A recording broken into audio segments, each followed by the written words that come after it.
Get your hands off me. My son is in there. The security guard's grip tightened. Daniel Brooks was being dragged backward, away from the glass doors of Westbrook Academy, away from his son Aiden's graduation. His crime? He looked homeless, because he was. For the past year, Daniel had lived in his truck, worked 3 jobs, showered in gym locker rooms before dawn. Also, his son could stay at this elite school and graduate with honors. And now, security was throwing him out. The watch, 6 months of triple shifts to afford it, shattered under a wealthy mother's designer heel. She didn't even notice. Inside, Aiden stood on stage, receiving the National Courage Scholar Award, searching the crowd for the one person who sacrificed everything to get him there. The empty seat screamed louder than applause. But in the back row, a woman in understated elegance leaned forward. Charlotte Hale, billionaire, CEO of Hale Technologies. Her eyes locked on Daniel being removed from the building, and something in her expression changed. Because 26 years ago, Daniel Brooks saved her life. And he had no idea. What happens when the man who gave up everything can't even witness his son's triumph? And what will Charlotte Hale do when she realizes the janitor being dragged away is the reason her billion-dollar empire exists? Hello, my lovelies at Ducal Tales. I hope you're finding yourselves pulled into this story already. Have you subscribed to join our Ducal family? If not, do it now, because what happens next will break your heart before it heals it again. Sir, exit now or we call police. The second security guard moved to flank Daniel's other side. Their coordinated movements practiced, efficient. They'd done this before, removed undesirables from Westbrook Academy events, maintaining the carefully curated atmosphere of wealth and privilege. Daniel's weathered fingers trembled as he pressed them against the cold glass one last time. At 46, his body carried the roadmap of sacrifice, the permanent curve in his spine from countless nights hunched over cleaning equipment, the chemical burns on his forearms from industrial solvents, the knee that never healed right after the accident. But none of that physical pain compared to this, being barred from the very moment he'd sacrificed everything to witness. Through the glass doors of Westbrook Academy, Daniel could see his son Aiden on stage, the confusion growing on his face as he scanned the crowd with increasing panic. The diploma in Principal Whitaker's hand, bought with 3 years of sleeping in a freezing truck, of showering in school locker rooms before dawn, of mending his janitor's uniform with duct tape, now just inches beyond Daniel's reach. My son! Daniel's voice cracked, the words strangled by humiliation. Please, I just need to see my... We've had complaints about a homeless person, the second guard announced loudly enough for nearby parents to hear. The words a deliberate weapon designed to shame. Mrs. Vanderton's diamond earrings caught the light as she turned to whisper behind her manicured hand. Her eyes filled not with sympathy but with disgust. Board member Lancaster, whose office garbage Daniel had emptied every Tuesday night for 3 years, deliberately looked away, pretending the man who'd once shared coffee with him was a stranger. As Daniel was dragged backward toward the exit, his work boots leaving scuff marks on the floor he'd polished the night before, a single tear escaped despite his determination to maintain dignity.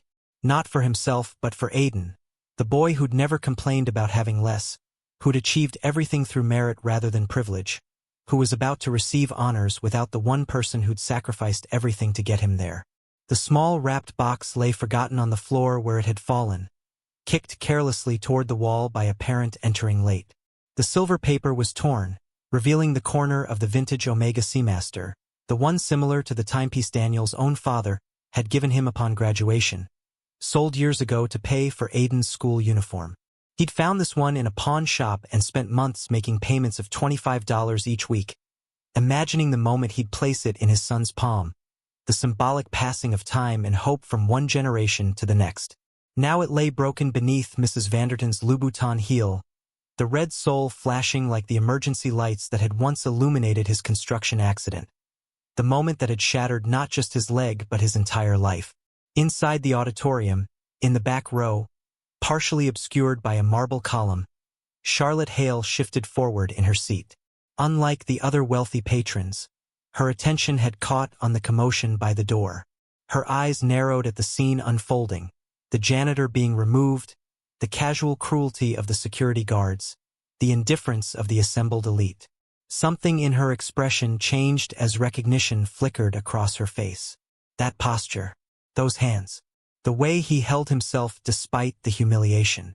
Couldn't be. Inside the auditorium, Aiden stood, abandoning protocol as he scanned the crowd with increasing desperation. The medal on his graduation gown caught the light, the National Courage Scholar Award for perseverance against impossible odds. If only they knew. 3 jobs, 3 years. The mathematics of survival that had governed Daniel's existence since the construction accident that shattered not just his leg but his small business and his savings. Daniel had once owned Brooks Construction, a modest but respected company with 8 employees, until the day a scaffolding collapse sent him plummeting 3 stories.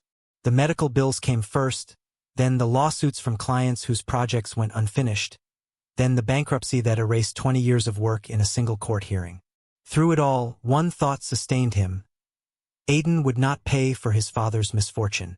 His truck, a 2004 Ford F-150 with 187,000 miles and a transmission that groaned like a wounded animal, had become his home 14 months ago when the choice came down to rent or Aiden's tuition. The back seat folded down into a makeshift bed where he slept curled up, too tall for the space, a roll of uniforms his pillow. Winter nights meant running the engine for 10 minutes each hour, rationing gas and warmth in equal measure. Summer meant cracking the windows and praying for a breeze. The truck's cab held the few possessions he couldn't bear to sell: his father's Bible, Aiden's childhood drawings, and the photo of his late wife holding newborn Aiden, the family that once was. Inside the auditorium, Aiden stood frozen at the edge of his seat, his academic medals gleaming against the black graduation gown. Unlike his peers who had been groomed for this moment with private tutors and summer programs abroad, Aiden had earned every accolade through relentless work and the quiet determination he'd inherited from his father. His scholarship covered tuition but not the social cost of being the odd one out, the boy with the generic backpack in a sea of designer leather, the student who couldn't join ski trips or donate to class fundraisers. "Sit down, Mr. Brooks." Mrs. Winters, the head counselor, whispered sharply. Her perfectly styled silver bob didn't move as she tilted her head toward him in disapproval. Her diamond tennis bracelet caught the light as she gestured impatiently. She'd always viewed Aiden as something of an anomaly, a scholarship case who somehow managed to outperform the children of her wealthy friends. "The ceremony is starting. We have a schedule to maintain." Aiden sank back into his chair, eyes still searching the audience. His father had promised to be here early. Daniel Brooks never broke promises. Not when Aiden had the flu and Daniel worked a double shift, then came home to sit by his bed. Not when he promised to attend every parent-teacher meeting despite having to walk 3 miles after his truck broke down. "He's probably just running late," whispered Olivia Ross, Aiden's closest friend and the daughter of the school's most generous alumni. She squeezed his hand briefly, her kindness a stark contrast to her mother's notorious social climbing. "Traffic is terrible today. Construction on Euclid Avenue." But Aiden knew better.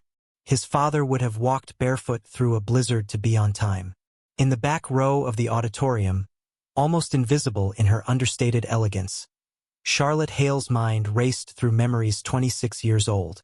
At 52, Charlotte had built Hale Technologies from the ashes of her first failed business venture, transforming a small startup into a global empire worth billions. Yet the memories of those early struggles remained etched in her mind like scars. The hunger pangs, the humiliation of pitching to investors who spoke over her, the nights spent sleeping under conference tables because she couldn't afford hotel rooms. Charlotte's hand absently touched the thin scar at her wrist, a reminder of the night she'd cut herself trying to repair a broken display booth hours before the most important pitch of her career. The memory was vivid. The deserted convention hall, her desperation, and the unexpected kindness of a maintenance worker who appeared with a toolbox and steady hands when she'd thought all hope was lost. That small act of decency had altered the course of her life, though she'd never been able to properly thank the man. His face remained in her memory.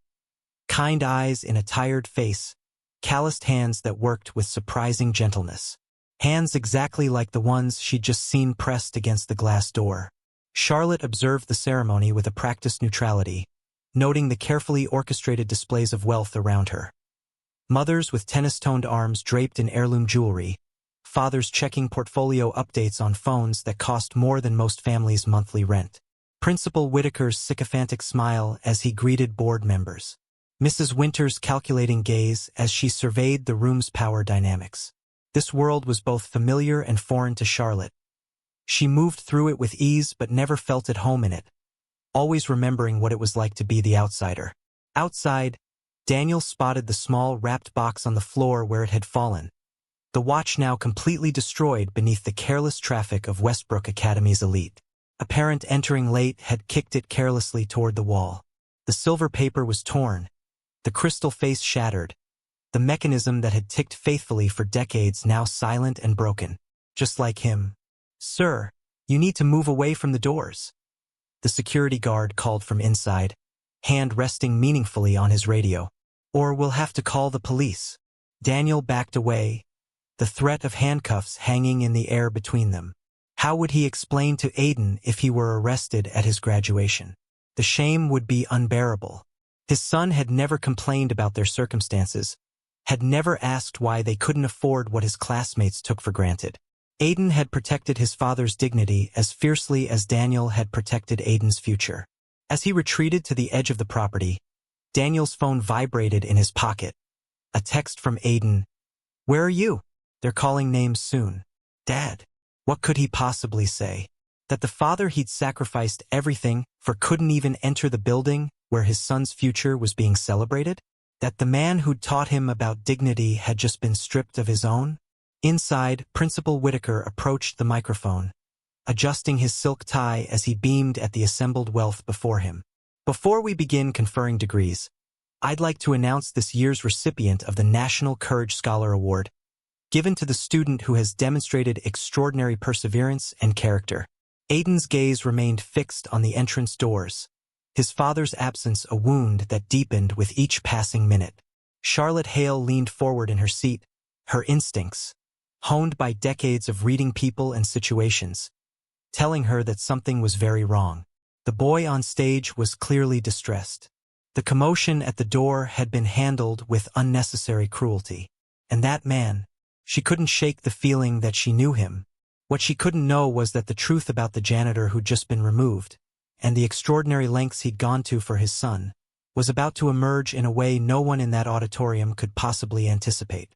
And when it did, Charlotte Hale would ensure that justice wasn't just served. It would be devastating. Principal Whitaker's voice echoed through the auditorium as Aiden's name was called for the National Courage Scholar Award. A polite applause rippled through the crowd. Reserved, measured. The kind that acknowledged achievement without celebrating it too enthusiastically. Several parents exchanged glances, their expressions suggesting that perhaps this honor should have gone to someone from their own social circle. Aiden rose from his seat, his steps mechanical as he approached the stage. His eyes darted once more to the entrance doors, still hoping to see his father's familiar silhouette. The empty doorway told him everything. Something was wrong, terribly wrong. As he reached for the crystal trophy, Olivia's voice cut through the silence. "Mr. Whitaker, Aiden's dad isn't here yet. Can't we wait just a minute?" The principal's smile tightened, the corners of his mouth drawing down in momentary irritation before he recovered his professional facade. "We must keep to our schedule, Ms. Ross. I'm sure Mr. Brooks understands." The slight emphasis on the name carried a dismissive tone that wasn't lost on Aiden. Mrs. Winters cleared her throat pointedly, shooting Olivia a look that could have frozen the fountain in the school courtyard. Something had changed in Aiden's expression, a hardening around his eyes that hadn't been there moments before. He glanced at his phone again, seeing 3 missed texts from his father. "I'm here," then, "outside," and finally, "I'm sorry, Dad?" He whispered to himself, the pieces suddenly fitting together in his mind. From her seat, Charlotte Hale noticed the subtle shift in the young man's demeanor. She recognized the look, the exact moment when someone realizes the world isn't what they believed it to be. She'd worn that expression herself once, standing in a bank as a loan officer explained why her business plan wasn't realistic for someone like her. Aiden accepted the trophy with one hand, then stepped to the microphone. The prepared speech in his pocket remained untouched. His fingers gripped the podium edge so tightly his knuckles whitened. "Thank you for this recognition," he began, his voice steadier than he felt. "This award celebrates courage, but the bravest person I know isn't in this room right now." A murmur passed through the audience. Principal Whitaker shifted uncomfortably, glancing toward the board members in the front row. Mr. Lancaster tugged at his collar. Board President Stevenson frowned slightly. "My father should be sitting right there." Aiden pointed to the empty seat in the parent section. "But something's wrong. He promised to be here, and my dad doesn't break promises. Not ever." Mrs. Winters rose halfway from her seat, her face paling. "Aiden, perhaps we should continue with the ceremony." Her voice carried a warning. "No." The word came out sharper than he intended. "Something happened to him. I need to know where my father is." A security guard near the door, the same one who had escorted Daniel out, cleared his throat nervously, adjusting his tie as though it had suddenly tightened around his neck. Charlotte Hale's attention shifted to the man, her eyes narrowing slightly. Her posture changed, the casual elegance transforming into something more alert, like a predator sensing movement in the grass. In the heavy silence that followed, the side door opened with a dramatic flourish, and Olivia's mother Julia Ross swept in, fashionably late in a Chanel suit that cost more than Daniel's annual salary. Her entrance was clearly designed to be noticed. The rustle of expensive fabric, the distinctive click of designer heels, the subtle cloud of exclusive perfume. She paused, sensing the tension, then leaned toward another parent, Rebecca Vanderton, whose husband managed one of the largest hedge funds in the Midwest. "What did I miss?" she whispered, too loudly, the words carrying in the perfect acoustics of the hall. "Scholarship boy's having a meltdown about his father," came Rebecca's response. "The janitor or something. It's making everyone uncomfortable." The words hung in the air like smoke. Aiden froze, his knuckles whitening around the trophy as the blood drained from his face. "What did you say?" His voice had dropped to a dangerous quiet. Julia Ross's eyes widened as she realized she'd been overheard. Her hand fluttered to her throat, touching the pearl necklace there. I just meant, my father is a janitor," Aiden said, his words deliberate, directed now to the entire audience. "And a night custodian, and a delivery driver. He works 3 jobs, 7 days a week." The revelation sent another ripple through the crowd. Not of sympathy, but of discomfort. These were people who hired help, not people who were the help. A few parents glanced down at their programs, suddenly fascinated by the list of graduates. Others shifted in their seats, the leather upholstery creaking beneath their weight. "Aiden," Principal Whitaker stepped forward, reaching for the microphone. "This isn't the appropriate forum for personal matters." "No, sir, with all due respect, it is." Aiden's grip on the microphone tightened. "You gave me an award for courage. Let me tell you about real courage." From her seat, Charlotte leaned forward, her interest piqued. There was something in the set of the boy's jaw, the defiance in his stance, that reminded her of herself 25 years ago. But it was more than that. A nagging familiarity in the story itself, something that tugged at the edges of her memory like an important document she'd misplaced. "My father owned his own construction company until a worksite accident 4 years ago. He fell 3 stories from a scaffolding collapse and shattered his leg in 8 places. The medical bills took everything, our house, his business, our savings. Everything except his dignity." Charlotte went very still, her breath catching. A scaffolding collapse. A construction company owner.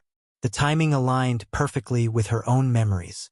Her hand unconsciously moved to the thin scar on her wrist. "He refused to declare bankruptcy until he'd paid every one of his employees their final paycheck," Aiden continued. "He sold our house to cover their health insurance for 6 more months." Outside in the parking lot, Daniel had retreated to his truck, devastated and ashamed. The graduation gift sat on the passenger seat, its wrapping torn and crumpled. The truck's interior told the story of his life now. The neat stack of uniforms hanging from a rod he'd installed behind the driver's seat. The small cooler that served as his refrigerator. the photos of Aiden taped to the dashboard, the folded blanket and pillow in the back seat. He pulled out his phone, preparing to text Aiden an apology, a lie about getting stuck in traffic or called into work. Anything but the humiliating truth. But as his thumbs hovered over the screen, a sharp knock on his window made him jump. A woman in a crisp uniform, not security, but the kind of professional driver employed by the very wealthy, stood outside his truck. Her posture was military precise, her expression respectful but urgent. "Mr. Brooks?" she asked, her voice muffled through the glass. "Ms. Hale requests your presence inside immediately." Daniel blinked, certain he'd misheard. "Who?" "Charlotte Hale," the driver repeated, as if the name explained everything. "CEO of Hale Technologies and the Hale Foundation. She's quite insistent, sir." Inside, Aiden continued, his voice growing stronger with each revelation. "What none of you know is that for the past year, my father has been homeless. He lives in his truck so that I could stay at this school. He showers in the gym locker rooms before anyone arrives in the morning. He mends his work clothes with duct tape. He eats one meal a day." The auditorium had gone completely still. Even Julia Ross looked stricken, one manicured hand pressed to her mouth. Principal Whitaker had gone pale, his eyes darting from Aiden to the board members, calculating damage control. "He did all of this so I wouldn't have to transfer schools, so I could graduate from here with all of you. And now he's missing the only thing that made all those sacrifices worthwhile, this ceremony." Aiden's voice cracked for the first time. "So before I accept this award, I need to know, where is my father?"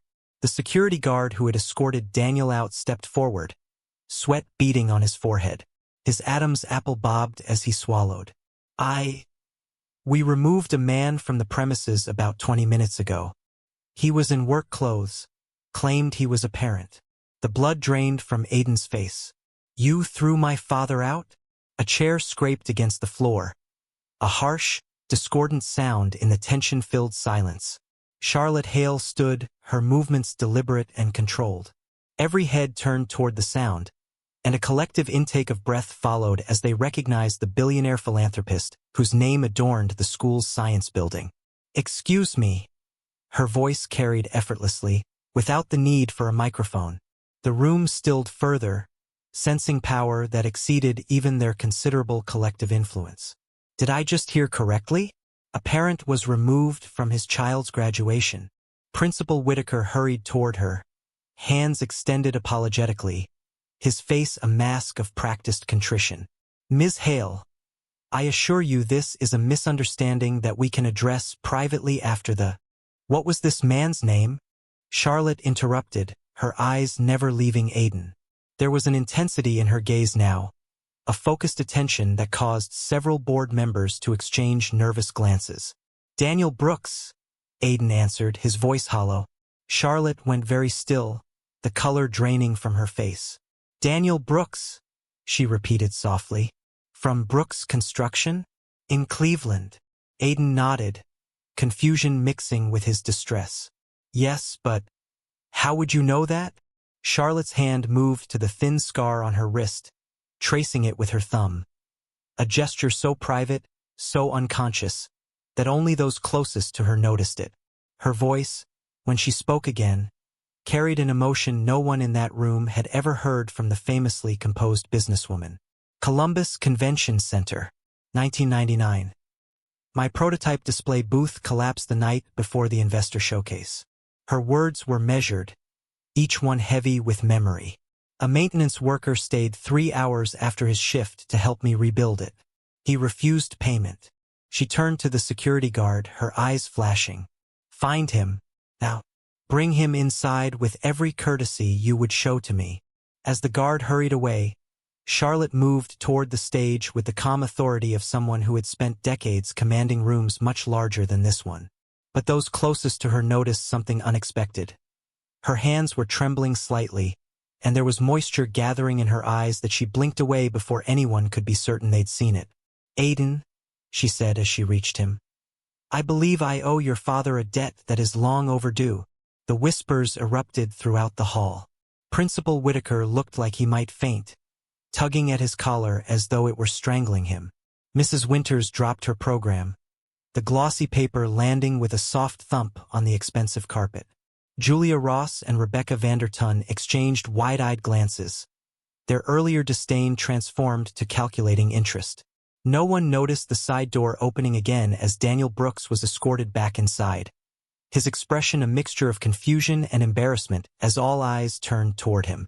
His worn work boots squeaked slightly on the polished floor. His patched uniform seemed suddenly stark in the elegant surroundings, the contrast between his world and this one impossible to ignore. Charlotte Hale stared at the weathered man in the patched uniform, recognition dawning in her eyes as 26 years of memory aligned with the present moment. "It is you," she whispered, just loud enough for those nearby to hear. "The janitor from the Columbus Convention Center. 1999. Daniel's brow furrowed as he studied her face, until something clicked into place. A puzzle piece from another life. "The woman with the broken display booth," he said slowly. "The one who slept under her table because she couldn't afford a hotel." Charlotte nodded, a smile breaking across her face, transforming her from imposing CEO to someone deeply human. "You fixed my prototype the night before the investor showcase. You found materials no one else could have found. You saved my first company." Her voice caught. "You sat with me while I cried from exhaustion, and you told me not to give up." Daniel's weathered face softened with the memory. "You showed me pictures of your parents, said they didn't believe in you, but you were going to prove them wrong." "And I did," Charlotte replied softly. "Because of your help."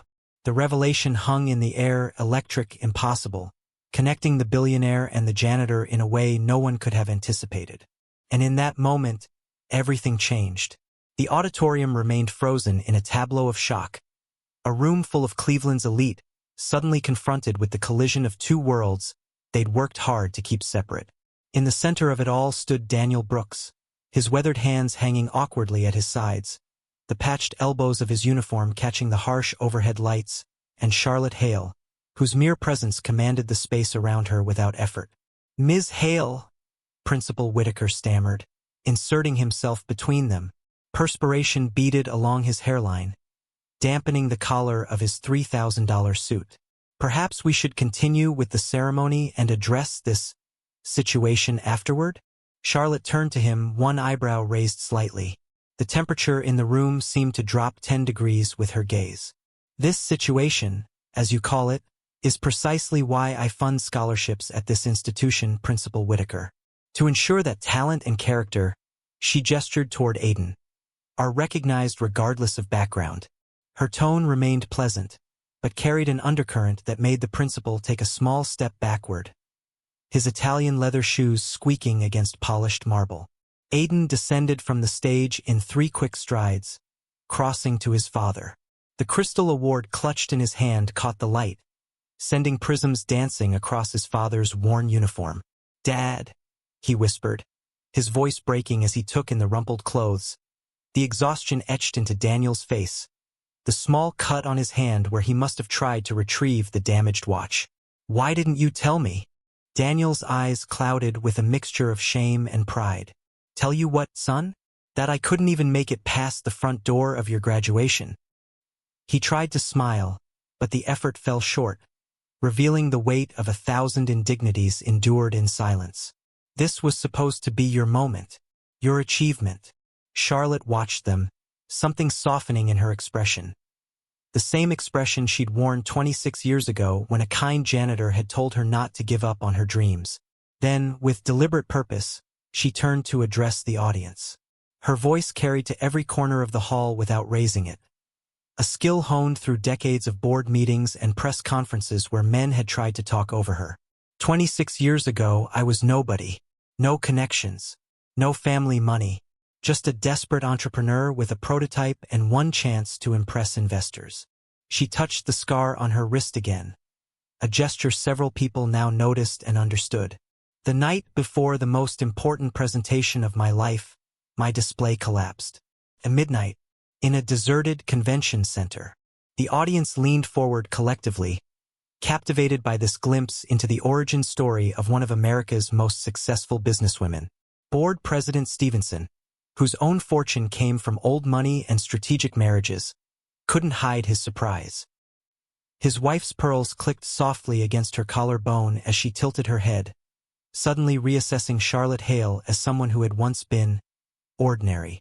"I was cutting wire to try and fix it myself when my hand slipped," Charlotte continued, the memory so vivid she could still smell the copper tang of her own blood mixing with desperation. "I still have the scar. I was bleeding, crying, certain I'd failed before I even had a chance." She gestured to Daniel, the simple movement connecting billionaire and janitor across the vast gulf of circumstance. And then this man appeared, a janitor working the night shift. He didn't just help me, he stayed 3 hours past his shift, found materials from all over the building, rewired my entire display, made it better than it was before. Julia Ross shifted in her seat, her earlier disdain replaced by calculation, her perfectly manicured nails tapping against her designer clutch. Rebecca Vanderton was already typing discreetly on her phone, undoubtedly sharing this juicy development with her social circle. Her wedding ring, large enough to feed Daniel's family for a year, catching the light with each keystroke. The next day, I secured my first million in funding. Last year, Hale Technologies cleared $11 billion in revenue. Charlotte's gaze swept the room, lingering on those who had treated Daniel with the most contempt. All because one person showed kindness when it wasn't required of him. Daniel shook his head slightly, uncomfortable with the spotlight after years of deliberately making himself invisible. "Ms. Hale, I was just doing my job." "No," she said firmly, her voice carrying the weight of conviction earned through decades of being the smartest person in every room. "You went far beyond your job. And now I find that the same man has been working as a janitor in this very institution, sleeping in his truck to keep his son in school, while I've been funding a science building with my name on it." The irony hung in the air, sharp enough to cut. A billionaire's charity flowing past the very man who had once saved her future. Principal Whitaker cleared his throat, sensing a potential PR disaster or opportunity that could make or break his career. His smile reasserted itself, though it didn't reach his eyes. "This is precisely the kind of inspiring story we celebrate at Westbrook Academy. Perhaps we could arrange a special feature in the alumni newsletter." "What I'd prefer to arrange," Charlotte interrupted smoothly, the silk of her voice hiding steel, "is a proper recognition of Mr. Brooks' contribution to this school community." She looked directly at Aiden, genuine warmth replacing her professional mask. "You should be very proud of your father. And of yourself." Aiden nodded, still processing the surreal turn of events. The trophy in his hand suddenly felt insignificant compared to the revelation of his father's sacrifice, and the mysterious connection that had brought his family to this moment of reckoning. From the back of the auditorium, a new figure appeared, Charlotte's executive assistant, Jordan, moving with the efficient purpose of someone accustomed to implementing her boss's decisions before they were fully articulated. His tailored suit and subtle earpiece marked him as different from the school's security personnel, a professional whose calm demeanor concealed highly specialized skills. He carried a leather portfolio and a tablet, already working despite the ceremonial setting. "Ms. Hale," he said quietly, reaching her side. "The arrangements are underway as requested." Charlotte nodded, then turned back to Daniel and Aiden. "I'd like to speak with both of you privately after the ceremony. My driver will take us to dinner." The murmur that passed through the crowd was immediate and electric. An invitation to dine with Charlotte Hale was something even the wealthiest parents couldn't secure. Social calculations were recalibrated instantly across the room as Daniel Brooks transformed from invisible service worker to someone of potential value in their ecosystem. As the buzz of conversation rose around them, Mrs. Winters approached, her professional smile firmly in place though her eyes darted nervously toward Charlotte. "Mr. Brooks, we had no idea about your circumstances. The school has resources for families in need." "I'm not a charity case," Daniel interrupted, his pride flaring beneath years of forced humility. "I made choices for my son's future." "Of course." Mrs. Winters retreated slightly, thrown by his directness. I only meant, I believe, Charlotte interjected, that the ceremony should continue. Aiden deserves to receive his diploma, and I'm sure his classmates are eager for their moment as well. Her tone made it clear this was not a suggestion. Principal Whitaker seized the opportunity, returning to the microphone with renewed energy. Yes, absolutely. Let's proceed with our program. As the ceremony resumed, Daniel found himself guided to a seat in the front row. Not in the back where he'd expected to sit, hidden from view, but prominently placed where everyone could see him. The discomfort was evident in his posture, in the way he tried to minimize the space he occupied despite Charlotte's reassuring presence beside him. Dad, it's okay, Aiden whispered, sitting beside him. You belong here more than anyone. Daniel nodded, but his eyes betrayed his unease. This world of privilege and power had never been meant for people like him, people who cleaned floors and emptied trash bins. The sudden spotlight felt almost as painful as the earlier rejection, exposing him in ways he'd spent years avoiding. Across the aisle, Julia Ross leaned toward her husband, whispering urgently, "Find out everything you can about Brooks Construction. If Charlotte Hale is interested, there must be an angle we're missing." Her husband frowned, his custom-made glasses sliding slightly down his nose. "Julia, not now. That man was literally cleaning the men's room last week," she hissed, her veneer of sophistication cracking under the pressure of potential advantage. "And now he's dining with Charlotte Hale? There's more to this story." From her seat 2 rows behind them, Charlotte watched the interactions playing out across the auditorium. The shifting allegiances, the recalculations, the social math being done as Daniel Brooks transformed from invisible to valuable in the span of minutes. Her expression remained pleasant, but her eyes were sharp, missing nothing. She had navigated these waters her entire career, watching people's true characters reveal themselves when they thought no one important was looking. Jordan slid into the seat beside her. "The background check is complete," he murmured, his voice pitched for her ears alone. Brooks Construction was indeed destroyed by medical debt following an OSHA-reported scaffolding collapse in 2021. Brooks paid all employee obligations before filing for personal bankruptcy. No criminal record. Credit destroyed by medical debt. Charlotte nodded, unsurprised. The man who had helped her all those years ago had been fundamentally decent, the kind of person who would indeed sacrifice himself before letting others suffer. And the school.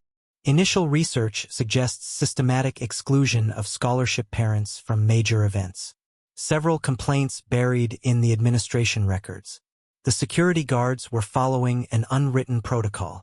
Something hardened in Charlotte's expression, the set of her jaw betraying the anger she rarely allowed herself to display publicly.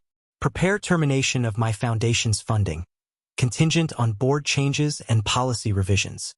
Jordan made a note, then hesitated, his normally smooth professionalism faltering slightly. "Ms. Hale, there's something else. The real estate developers who acquired the Brooks Construction assets after bankruptcy."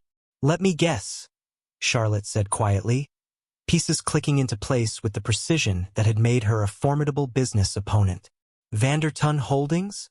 Jordan nodded, a confirmation that transformed an act of kindness into something more complex, a righting of multiple wrongs. Charlotte's gaze shifted to Rebecca Vanderton, who was now openly staring at Daniel with newfound interest, the calculation in her eyes reminiscent of a predator reassessing potential prey. "Of course," she murmured. "How convenient." On stage, the graduation ceremony continued, names being called as students walked across to receive their diplomas. The normalcy of the proceedings created an odd counterpoint to the tension simmering beneath the surface, the exposed fault lines in a community that prided itself on appearances. Daniel leaned toward Aiden, the worn cuff of his uniform brushing against his son's graduation gown. "I'm sorry I embarrassed you, son." "Embarrassed me?" Aiden looked genuinely shocked, his voice carrying enough that several nearby parents turned to listen. "Dad, you've worked yourself to exhaustion for years, so I could have opportunities you never had. You lived in your truck, so I wouldn't have to change schools." His voice caught on the words, raw emotion breaking through the composure he'd maintained throughout his high school years. I've never been more proud to be your son." Daniel's eyes welled with tears. He quickly blinked away, a man accustomed to hiding vulnerability even when it threatened to overwhelm him. "Your mother would be so proud of you," he said softly. "She always knew you were destined for great things." "I just wish," Aiden began, then stopped. "What, son?" "I wish you hadn't had to sacrifice everything. It's not fair." Daniel smiled, a genuine smile that reached his eyes for the first time that day, transforming his worn face into something almost youthful. "Life rarely is, but you make choices for the people you love, and you never regret them." Behind them, Charlotte overheard the exchange, her expression thoughtful. She made another quiet request to Jordan, who nodded and stepped away to make a call, his fingers moving swiftly across his tablet screen. As the ceremony progressed, Daniel became increasingly aware of the stares directed his way, some curious, some calculating, some openly hostile. Rebecca Vanderton in particular kept glancing toward him, her expression unreadable but her attention unsettling. "Daniel Brooks," a voice whispered from behind. He turned to find Mr. Lancaster, the board member whose office he cleaned each week. "I had no idea about your situation. If I'd known." "You did know," Daniel replied quietly, years of invisibility giving him unusual insight into the man's character. "I've emptied your trash every Tuesday for 3 years. You've seen me 100 times. You just never saw me." The board member flushed, lost for words, his signet ring glinting as he adjusted his tie in discomfort. Principal Whitaker approached the microphone again, his earlier discomfort now hidden behind the practiced charm that had secured his position among the wealthy and influential. "As we near the conclusion of our ceremony, I'd like to recognize our special guest, Charlotte Hale, whose generosity has transformed our campus and created opportunities for deserving students." The applause was immediate and enthusiastic, the wealthy acknowledging one of their own with the deference reserved for those who could influence their fortunes. Charlotte rose gracefully, accepting the recognition with a practiced wave. "Thank you, Principal Whitaker. It's been an enlightening afternoon." The emphasis on enlightening was subtle but unmistakable, sending a ripple of uncertainty through the school administration. "I look forward to discussing the future of my foundation's involvement with Westbrook Academy and certain policy changes I believe are overdue." The principal's smile faltered slightly, but he maintained his composure with the skill of someone whose career depended on appeasing the powerful. "We're always eager to hear your insights, Miss Hale." As Charlotte returned to her seat, Daniel noticed Jordan slip back into the auditorium, giving his boss a discreet nod. Something had been set in motion, though Daniel couldn't begin to guess what. The ceremony was nearing its end when Daniel felt his phone vibrate. Expecting another text from Aiden, he was surprised to see an unknown number. The message was brief but sent an electric shock through his system. "Mr. Brooks, this is Simon Keller from Vanderton Holdings. We understand you've become acquainted with Charlotte Hale. Perhaps we should discuss the reacquisition of certain Brooks construction assets. Our previous valuation may have been hasty." Daniel stared at the message, confusion giving way to a slow-burning anger. After 4 years of silence, 4 years of rebuilding his life from nothing while they profited from his misfortune, they were suddenly interested in talking because of his connection to Charlotte Hale? He showed the text to Aiden, whose eyes widened in disbelief. "Dad, this could be your chance to get the company back." Daniel shook his head, years of hard-earned wisdom evident in his expression. "Or it could be another way for them to exploit people like us." As the final graduates received their diplomas, Jordan returned to Charlotte's side, whispering something that caused her to straighten in her seat, her expression changing to one of focused concern, all traces of ceremonial politeness vanishing. "Is everything all right?" Daniel asked when he noticed her reaction. Charlotte hesitated, then leaned closer, the subtle scent of her exclusive perfume a stark contrast to the industrial soap that clung to Daniel's uniform. "Mr. Brooks, I believe we need to have a much more serious conversation than I initially planned. It seems the circumstances of your company's bankruptcy may not have been as straightforward as they appeared." "What do you mean?" "My team has uncovered some irregularities in how Vanderton Holdings acquired your assets. Potential fraud." Potential deliberate targeting. Daniel frowned, the lines in his weathered face deepening with concern. That's impossible. The court reviewed everything. Courts review what they're shown, Charlotte replied quietly, decades of corporate warfare evident in her understanding. And sometimes what they're shown isn't the full picture. Before Daniel could respond, Principal Whitaker announced the conclusion of the ceremony. As the graduates stood to move their tassels from right to left, Aiden looked to his father, pride and love evident in his expression despite the swirling uncertainties around them. In that moment, despite the uncertainty swirling around them, Daniel felt something he hadn't experienced in years.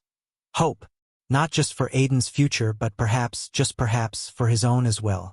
What neither Daniel nor Charlotte could see was Rebecca Vanderton slipping out a side door, phone pressed to her ear, urgently relaying information to her husband. He knows something, or Hale knows something. Either way, we need to move quickly.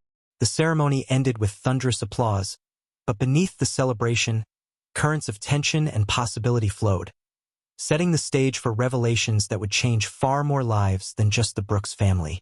The transition from ceremony to celebration happened with practiced efficiency.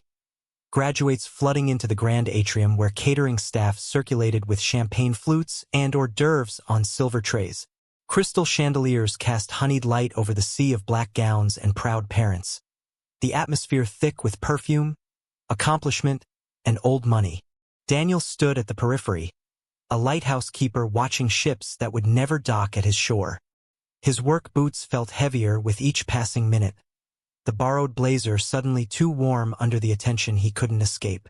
Nearby, Charlotte Hale spoke quietly with Jordan, their conversation shielded by the ambient noise but clearly intense based on their expressions. Aiden returned from changing out of his graduation gown, diploma case clutched in one hand, the Courage Award in the other. "Dad, I can't believe what's happening." His voice carried the breathless quality of someone trying to process too many emotions at once. "Ms. Hale's driver is waiting to take us to dinner at Gibson's. That's the place where the mayor goes."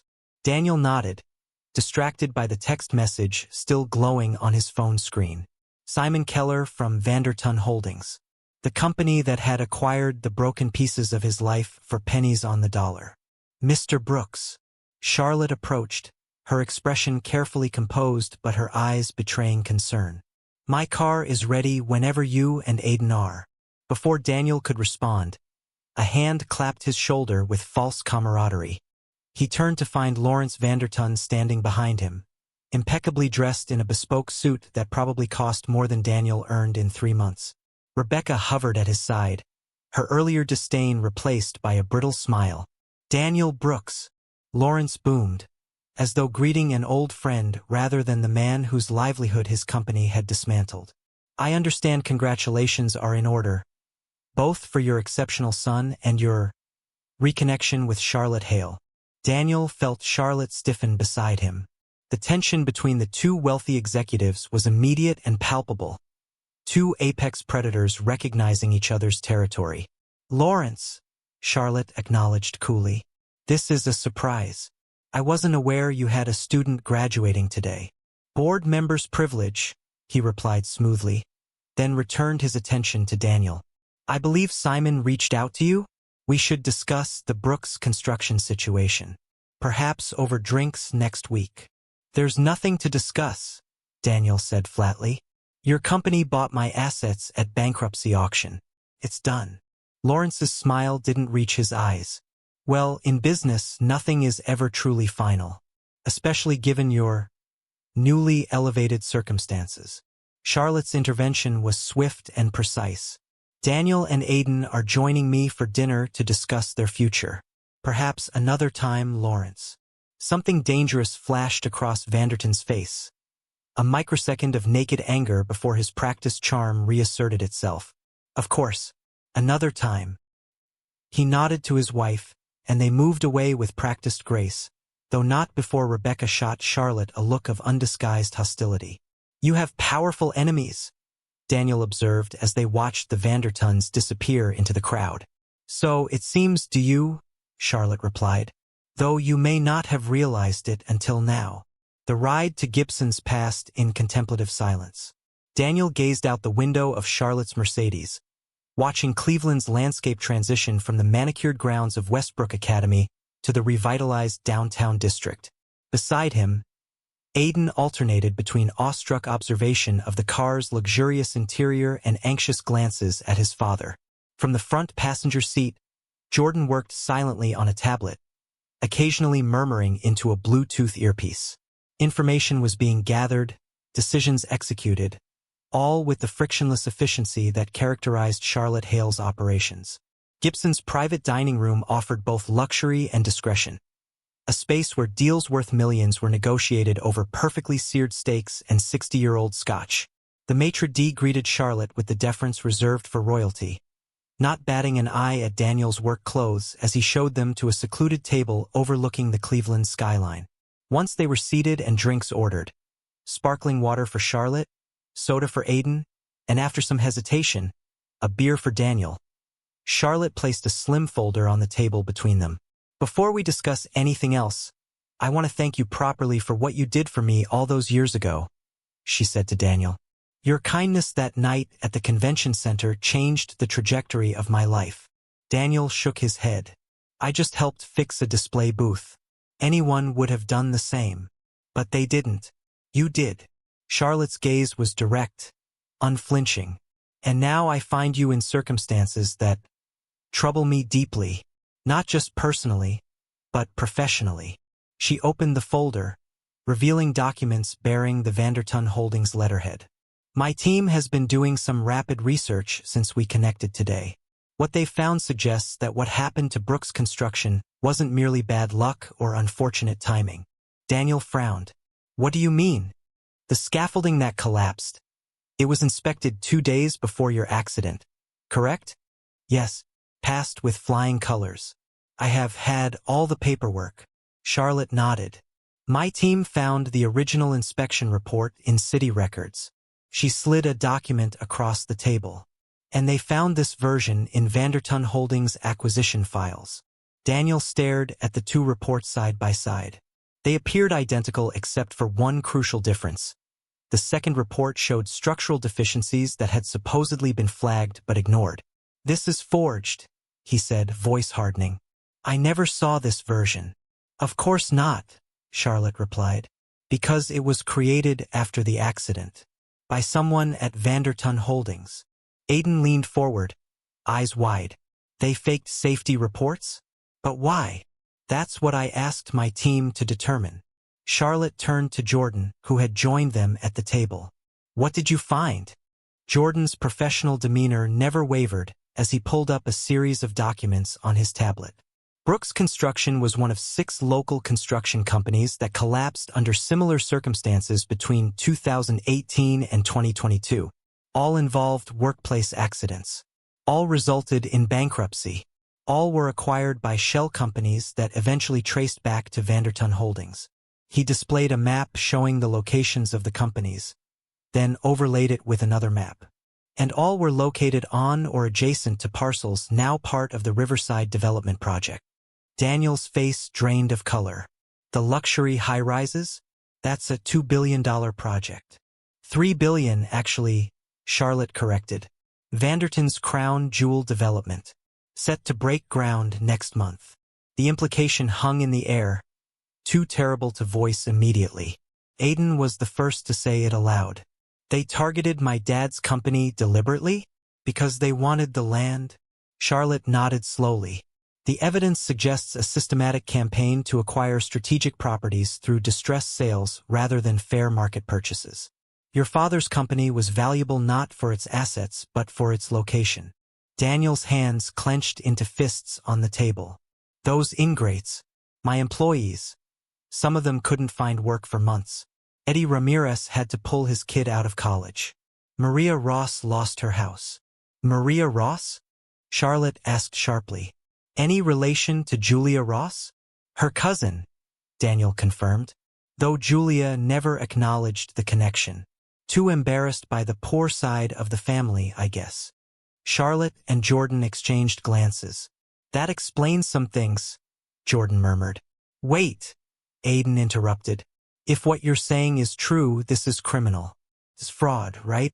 Can't we go to the police? It's not that simple, Charlotte replied. The paper trail is complex. Deliberately so. Proving criminal intent would be difficult without insider testimony. Daniel stared out the window at the Cleveland skyline, a view that once included buildings he had helped construct. So they get away with it? They destroy lives, steal livelihoods, and walk away $3 billion richer. Not necessarily, Charlotte said. Her voice had changed, taking on an edge that made both Brooks' men look at her with new attention. Vanderton Holdings may have resources, but they've made a critical error. What's that? Aiden asked. Charlotte's smile was cold and precise. They've attracted my attention. The arrival of their appetizers created a brief intermission in the conversation. As the server arranged delicate plates of food that cost more than Daniel typically spent on groceries for a week, Charlotte observed him carefully. The revelations had clearly hit hard. His weathered face showed anger, confusion, and beneath it all, a deep exhaustion that spoke of years fighting against forces he hadn't even known were targeting him. When they were alone again, Charlotte continued.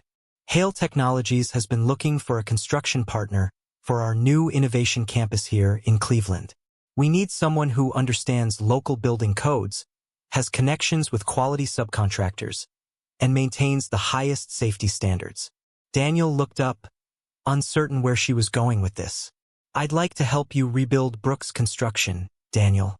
Not as charity, but as a business partnership. My company needs your expertise, and I suspect you might enjoy the opportunity to compete directly against Vanderton Holdings. The offer hung in the air between them, breathtaking in its potential. Aiden stared at his father, unable to contain his excitement. Dad, this is it. This is everything you've worked for. But Daniel's response wasn't what either of them expected. Why? He asked simply. Why would you do this? One act of kindness 26 years ago doesn't justify this level of investment. Charlotte set down her fork, her expression softening slightly. Because what Vanderton is doing isn't just unethical, it's a cancer on this city. Development should lift communities, not destroy them. She paused, then added more quietly. And because I know what it's like to lose everything and have to rebuild from nothing. Something passed between them, a moment of recognition that transcended their vastly different circumstances. They had both known true desperation. Both clawed their way back from the edge. There's something else you should know, Jordan interjected, his tone carefully neutral. The Riverside Development Project is competing directly with Hale Technologies' Innovation Campus for tax incentives and infrastructure support. If Vanderton succeeds, our project likely fails. Daniel's expression changed as understanding dawned. So this isn't just charity. It's strategy. Business and ethics aren't mutually exclusive, Charlotte replied without apology. I can help you while also serving my company's interests. The question is whether you're willing to fight back against the people who took everything from you. Before Daniel could respond, Jordan's phone chimed. He checked the screen, his professional composure slipping momentarily. Ms. Hale, we have a situation. Rebecca Vanderton has just issued a press statement announcing that Vanderton Holdings is partnering with the Westbrook Academy to create the Daniel Brooks Perseverance Scholarship for underprivileged students. What? Daniel and Aiden said in unison. Jordan continued reading from his phone.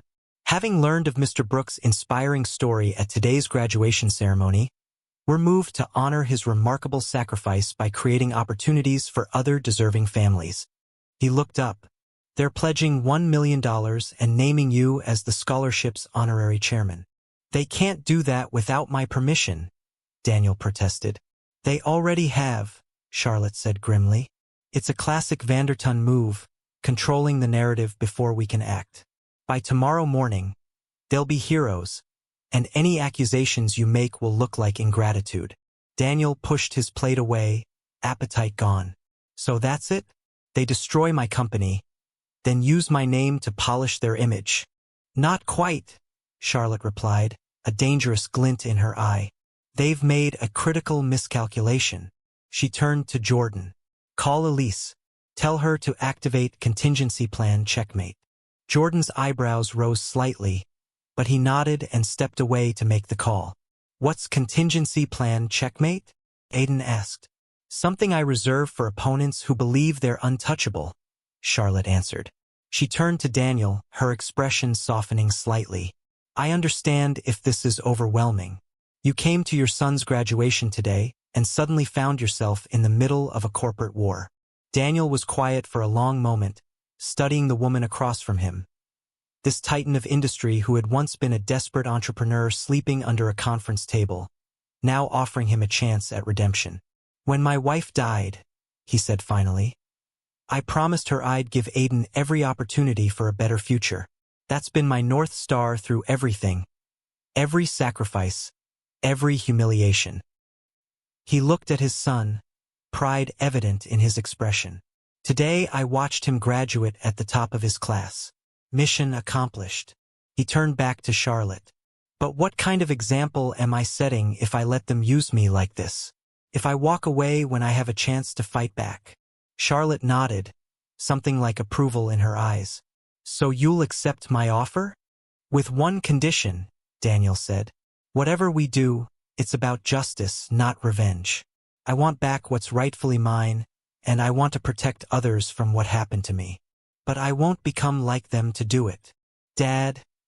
Aiden interjected, his expression troubled. There's something I need to tell you.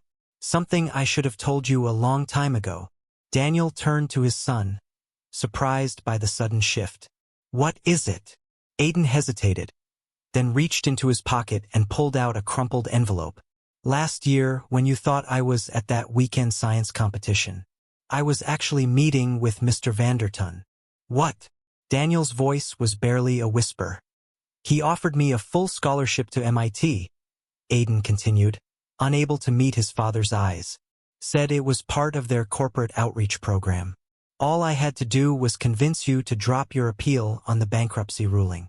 Daniel stared at his son, stunned. Why didn't you tell me? Because I knew you'd never take it, Aiden replied, his voice breaking. And I was tired of watching you kill yourself working 3 jobs. Tired of pretending I didn't know you were living in your truck. Tears welled in his eyes. I was going to tell you after graduation. Say that I'd earned the scholarship on my own. But you didn't take it, Charlotte observed quietly. Aiden shook his head. I couldn't. Not after I researched Vanderton Holdings and saw what they did to the other companies like Dad's. He looked at his father, anguish in his expression. I'm so sorry, Dad. I should have told you right away. Daniel reached across the table, grasping his son's hand. You have nothing to apologize for. Nothing. Charlotte watched the exchange, her expression unreadable. When Jordan returned to the table, she turned to him with renewed purpose. Is Elise implementing checkmate? Yes, ma'am. And there's more. The whistleblower has agreed to come forward.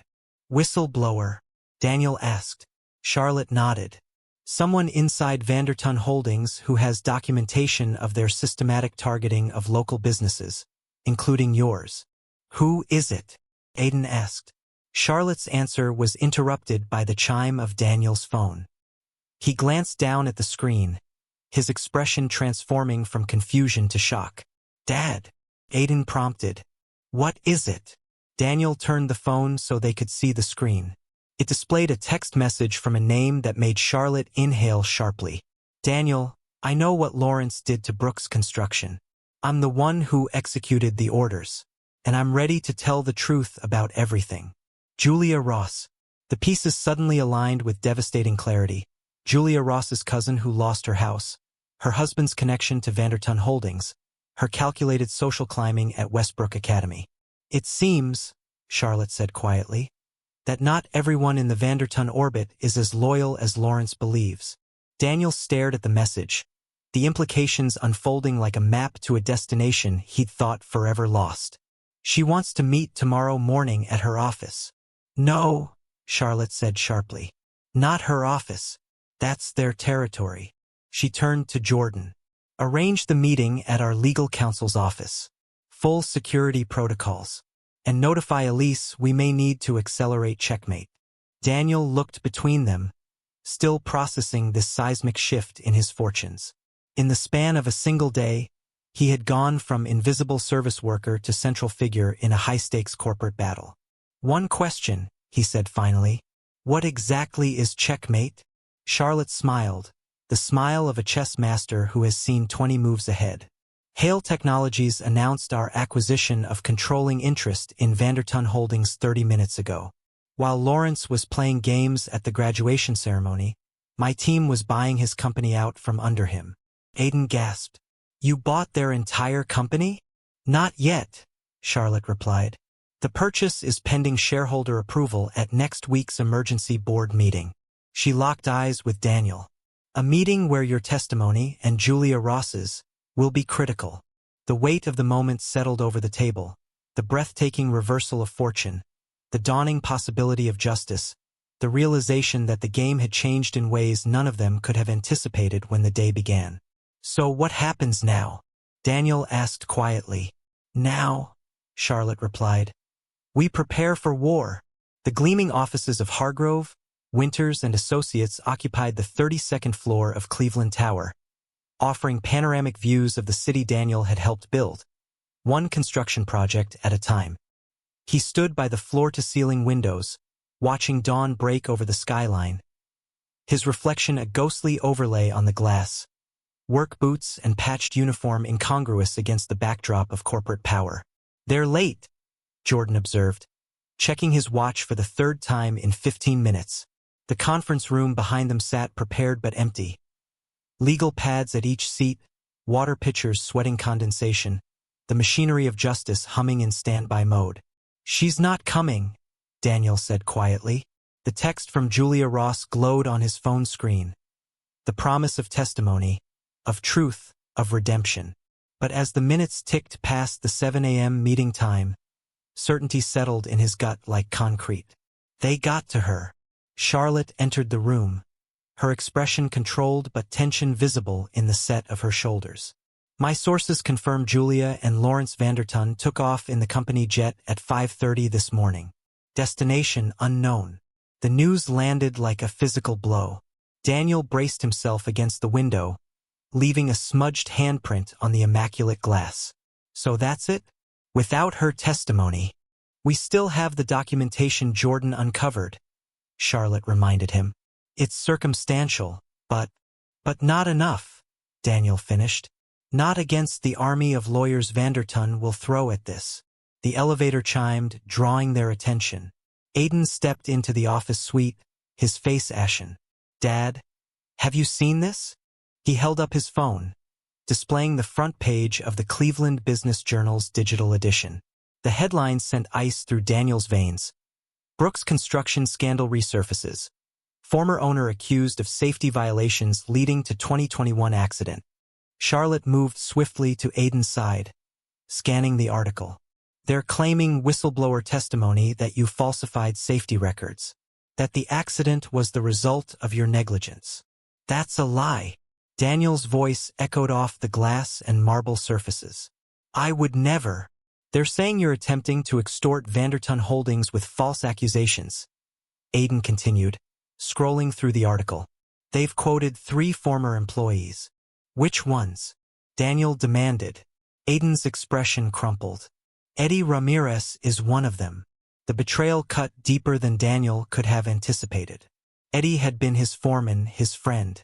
They'd shared lunches on steel beams 40 stories up, attended each other's family barbecues, helped raise each other's children. "Eddie would never," Daniel began, then faltered. How desperate had his friend become after losing his job? What pressures had Vanderton applied?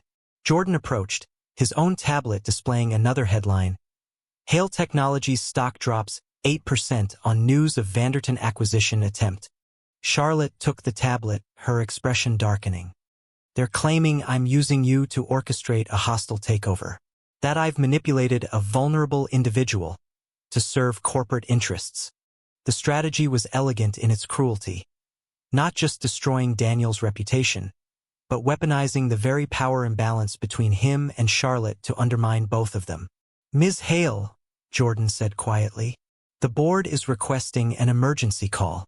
Several major shareholders are expressing concerns. Charlotte nodded, her composure never wavering even as the ground shifted beneath their collective feet.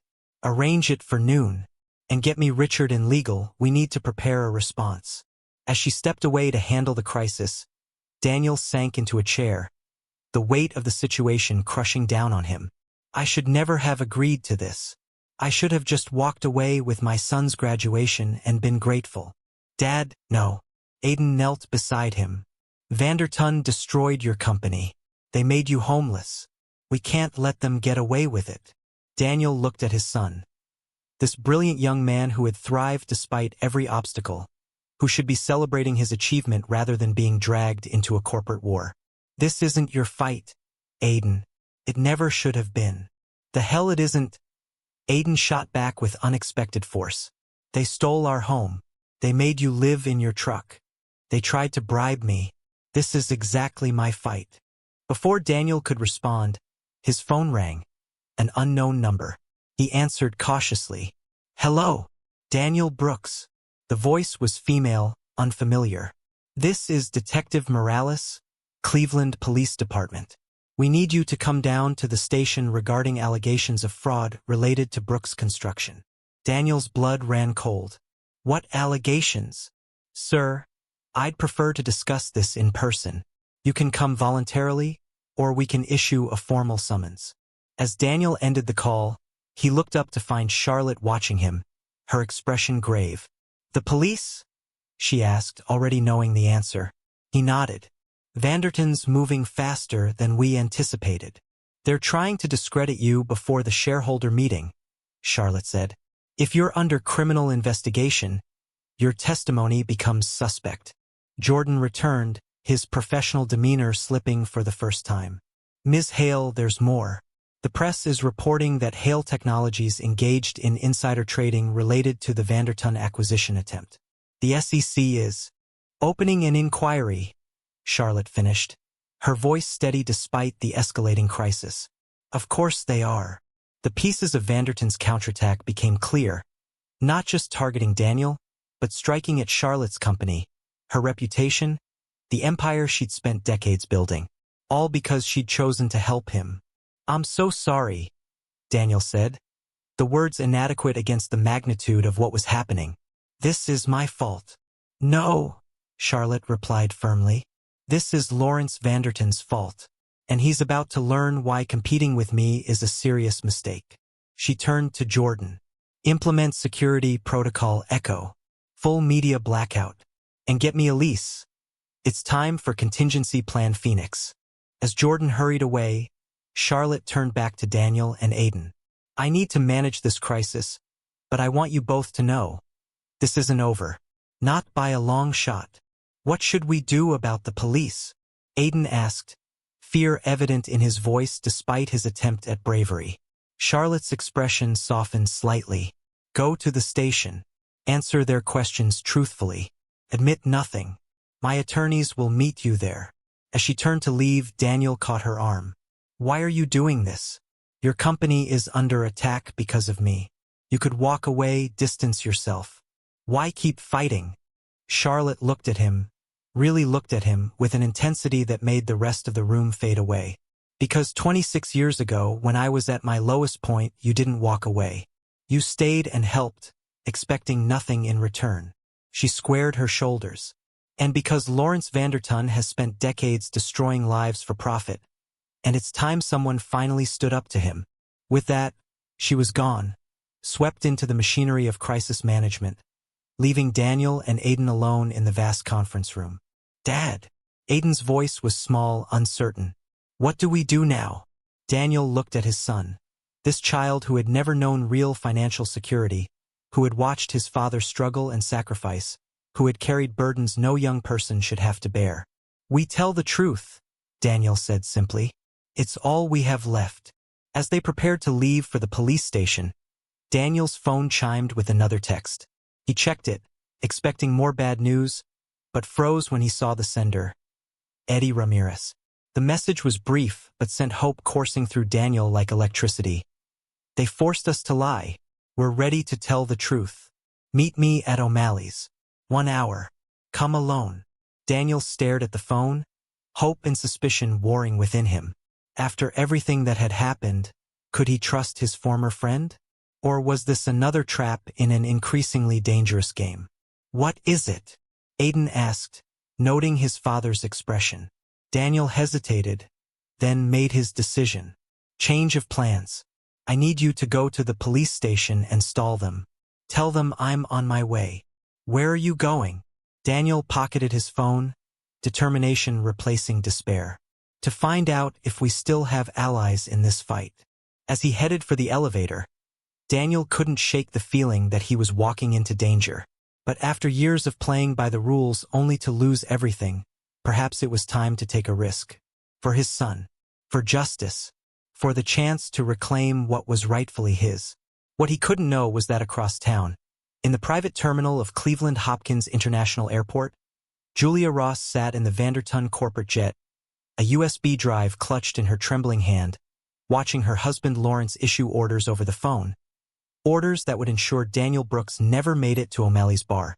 O'Malley's bar sat in the shadow of a half-finished Vanderton development, a dive untouched by gentrification where construction workers gathered after shifts. Daniel approached cautiously, the weight of Eddie's text message heavy in his pocket. 20 years of friendship against 24 hours of betrayal. Which would prove stronger? As he reached for the door handle, instinct made him pause. Through the grimy window, he caught a glimpse of two men in suits, out of place in this blue-collar establishment. Positioned near the back booth where Eddie sat nursing a beer, his expression strained. The trap was obvious now. Daniel stepped back into the shadow of a doorway across the street, heart hammering. His phone vibrated with a call from an unknown number. Mr. Brooks. The voice belonged to a woman he didn't recognize. This is Elise Kaminsky, head of security for Ms. Hale. Do not enter O'Malley's. Vanderton has hired private security to detain you until after the board meeting. How did you? We're monitoring all communications related to this situation. Your former employee Eddie Ramirez is there under duress. His family is being held at the Vanderton Lake House. Cold fury replaced Daniel's confusion.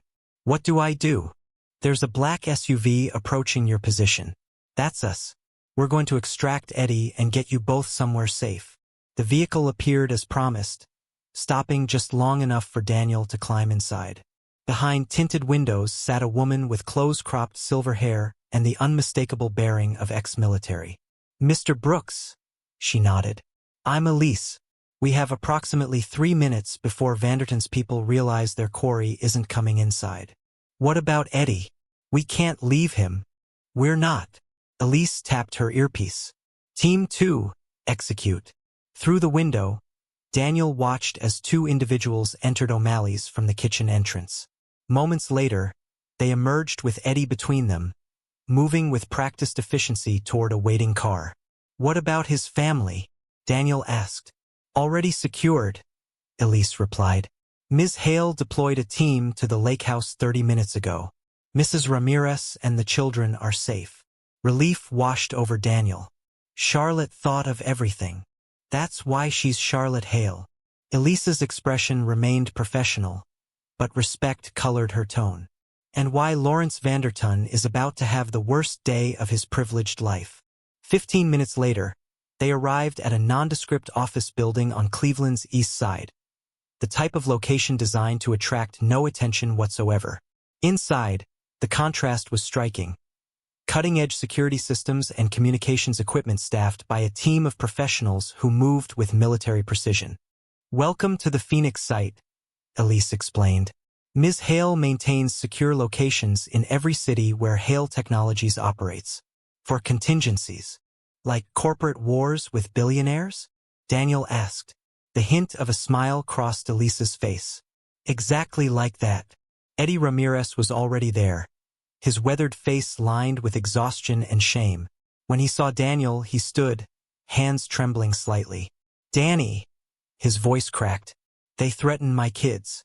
Said they'd lose their college funds. Said Rosa would lose her job at the hospital. I had no choice. Daniel crossed the room and embraced his old friend without hesitation. I know, Eddie. I know. As they separated, Eddie reached into his jacket and pulled out a flash drive. This is why they were desperate to stop you. Everything's here, the forged inspection reports, the payoffs to city officials, the targeted acquisition strategy. Lawrence has been planning the Riverside development for 8 years, systematically destroying any company that owned land in the target zone. Daniel stared at the small device. How did you get this? Julia Ross, Eddie replied. She sent it to me last night with instructions to get it to you if anything happened to her. Before Daniel could process this revelation, the door opened, and Charlotte entered with Aiden beside her. The transformation in her since their last meeting was striking, from crisis management to controlled offensive. Her eyes gleamed with the focus of someone who had found their opponent's weakness. Ms. Hale, Eddie acknowledged, handing her the flash drive. Everything you need is here. Charlotte took it, nodding. Thank you, Mr. Ramirez. Your courage today won't be forgotten. Aiden rushed to his father, relief evident in his embrace. Dad, the police let me go. Charlotte's lawyers showed up and suddenly everyone was apologizing. Daniel looked to Charlotte questioningly. The SEC investigation has been suspended, she explained. It seems someone provided them with evidence that Vanderton fabricated the insider trading allegations. Who? Daniel asked, though he suspected the answer. Charlotte's smile was sharp enough to cut glass. Julia Ross just landed in New York and went straight to the FBI field office. She's been documenting Vanderton's illegal activities for years, waiting for the right moment. Or the right ally, Daniel observed. A technician approached, tablet in hand. Ms. Hale, we've completed the preliminary analysis of the flash drive. It's authentic. Accounting records, emails, the complete blueprint for Vanderton's acquisition strategy. Charlotte turned to Daniel, her expression softening slightly. This changes everything. With this evidence and Julia's testimony, we can not only clear your name, but potentially bring criminal charges against Lawrence. For the first time since this ordeal began, Daniel felt something like hope take root. Fragile but growing stronger by the minute. What about the shareholder meeting? He asked. Still scheduled for tomorrow morning, Charlotte replied. But now, instead of fighting for control, we'll be presenting evidence of criminal conspiracy. She turned to Elise. Prepare the files for the FBI and the district attorney's office, and get me a secure line to Judge Halloran. We need emergency injunctions against Vanderton Holdings before they can destroy more evidence. As Charlotte's team sprang into action around them, Daniel pulled her aside. I need to ask you something. Of course. All of this, the security teams, the contingency plans, the legal maneuvers, you had them ready before you even knew about my situation. Why? Charlotte's expression turned reflective. Because people like Lawrence Vanderton have operated with impunity for too long, destroying lives and communities for profit. I've been gathering evidence against him for years, waiting for the right opportunity. She met his gaze directly. Your story wasn't just about repaying an old debt, Daniel. It was the catalyst I needed to finally take him down. Before Daniel could respond, Jordan entered, his typically composed demeanor energized by urgency. Ms. Hale, you need to see this. Lawrence Vanderton just called an emergency press conference. He's about to go live. On the large monitor, Lawrence Vanderton appeared before a forest of microphones, Rebecca at his side, both wearing expressions of practiced sincerity. It has come to my attention, Lawrence began, that a disgruntled former business owner has made serious allegations against Vanderton Holdings. Let me be clear. These claims are categorically false. The desperate attempts of a man who mismanaged his company into bankruptcy and now seeks to blame others for his failures. Daniel felt his jaw tighten, but Charlotte placed a restraining hand on his arm. Wait, she whispered. On screen, Lawrence continued, his confidence evident. Furthermore, it appears Charlotte Hale has decided to use this unfortunate individual as a pawn in her attempts to undermine our company. We have filed formal complaints with the SEC and... Lawrence suddenly stopped, his attention drawn to something off camera. The press conference descended into confusion as his aides surrounded him, whispering urgently. The color drained from his face. What's happening? Daniel asked. Charlotte's smile was that of a chess master seeing checkmate materialize. "Phoenix," she said simply. On screen, Lawrence fumbled to regain his composure. "It seems there's been a development that requires my immediate attention. We'll reschedule this briefing for another time." As he hurried from the podium, reporters shouting questions behind him, Jordan turned to Charlotte. "It worked. The preliminary injunctions have been granted. Vanderton Holdings' assets are frozen pending investigation." Charlotte nodded, satisfaction evident in her posture. "And the warrant?" "Being executed as we speak. FBI agents are at Vanderton headquarters and his residence right now." For the first time in years, perhaps for the first time since the accident that had shattered his life, Daniel felt the weight lifting from his shoulders. Justice, so long delayed, was finally within reach. "What happens now?" Aiden asked, looking between his father and Charlotte. "Now," Charlotte replied, "we prepare for tomorrow's shareholder meeting, where Lawrence Vanderton will learn exactly what it means to underestimate people he thought he could discard." As the team dispersed to their various tasks, Daniel found himself standing before the window, looking out at the Cleveland skyline as dusk gathered. The city lights began to appear one by one, like stars emerging after a long storm. Behind him, he heard Charlotte giving instructions, Elise coordinating security, Eddie explaining details from the flash drive. The machinery of justice, so long stalled, was finally in motion. Tomorrow would bring the final confrontation, the chance to reclaim not just his name but his future. For the first time in years, Daniel Brooks allowed himself to think beyond survival, beyond the day-to-day struggle that had defined his existence. He allowed himself to hope. The Vanderton Holdings boardroom occupied the entire top floor of their downtown headquarters, a cathedral of capitalism with soaring windows and a massive oval table carved from a single redwood.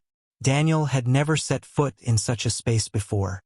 4 years ago, when his small construction company was being dismantled in bankruptcy court, decisions about his life had been made in rooms like this, spaces designed to intimidate, to reinforce the distance between power and those subjected to it.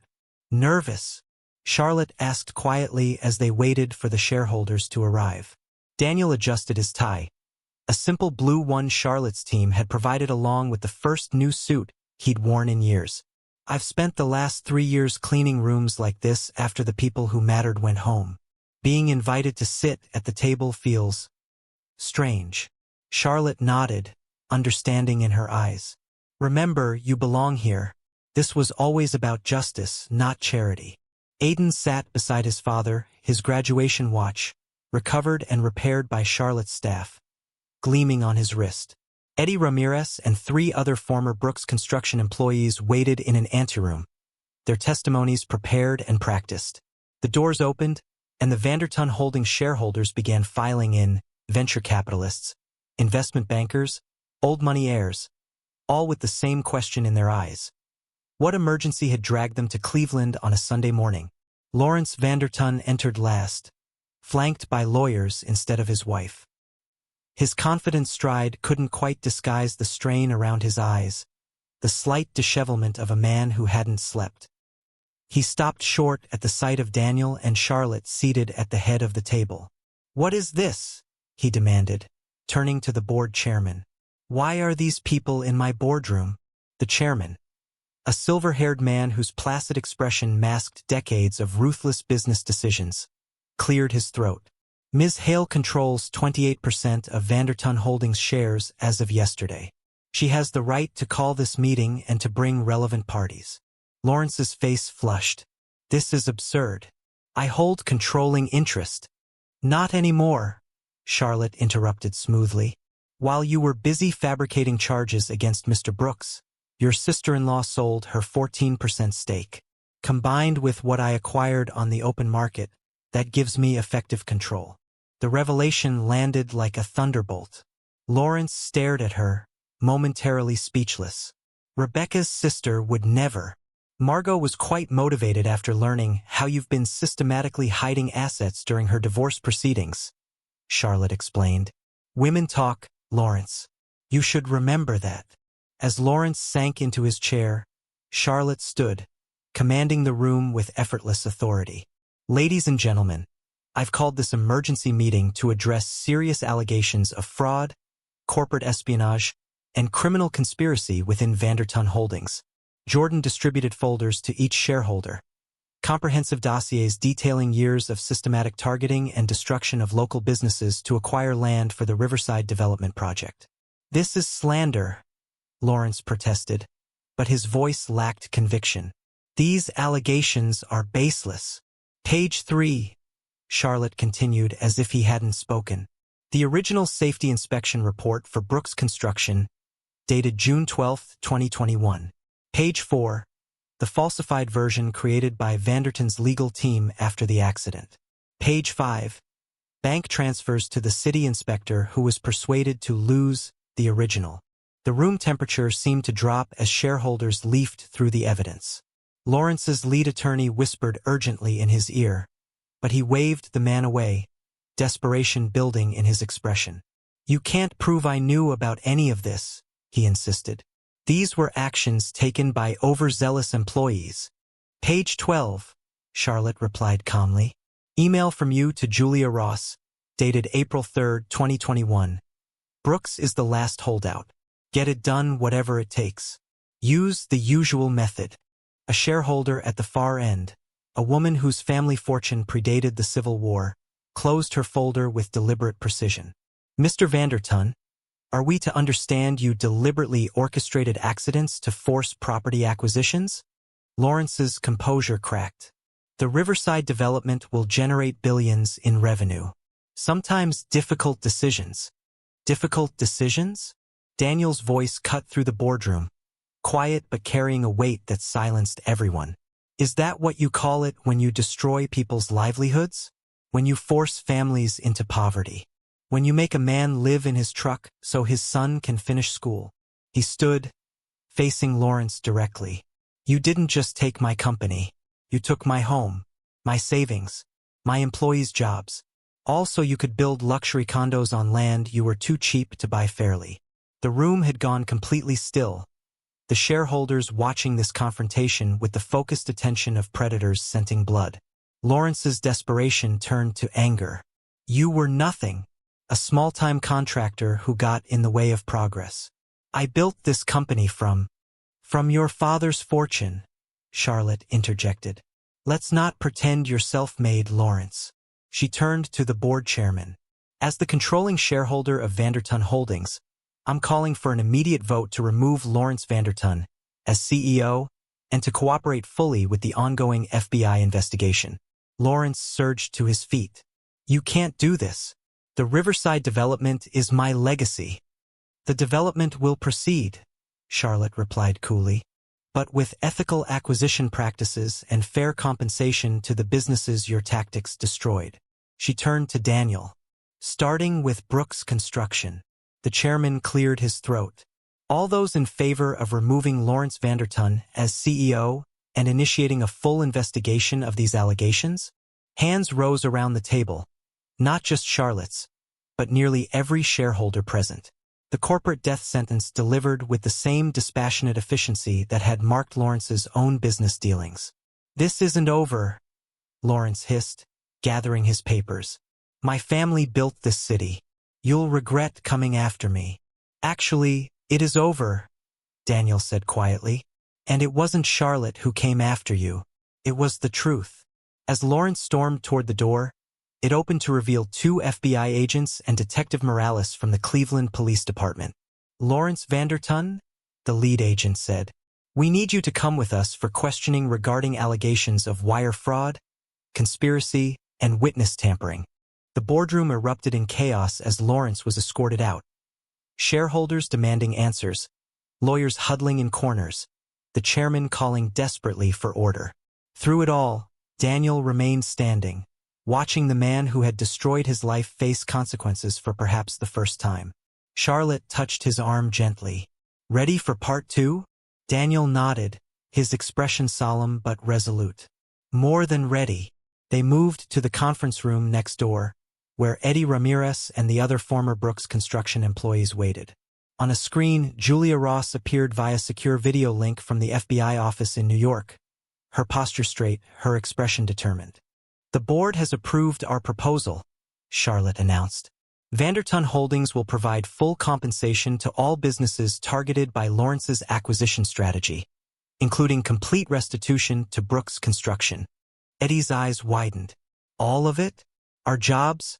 Our benefits? All of it, Charlotte confirmed, plus damages. And she turned to Daniel. A contract to serve as primary construction partner on the revised Riverside development under its new name, the Brooks Community Project. Daniel stared at her, struggling to process the magnitude of what she was offering. You're giving me the contract for the entire development? Not giving, Charlotte corrected. Awarding, based on Brooks Construction's exemplary safety record and your reputation for ethical business practices. The board agreed unanimously after reviewing your company history. Aiden gripped his father's shoulder, his face alight with joy and pride. Dad, do you realize what this means? You got it all back.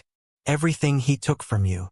Not everything, Daniel thought, his mind flashing to the years of struggle, the nights spent in his truck, the dignity stripped away piece by piece. Those could never be returned. But this was a new beginning. A chance to rebuild not just his company, but his life. There's one more thing, Charlotte said, her tone softening slightly. The Hale Foundation would like to establish a scholarship fund for the children of all affected employees.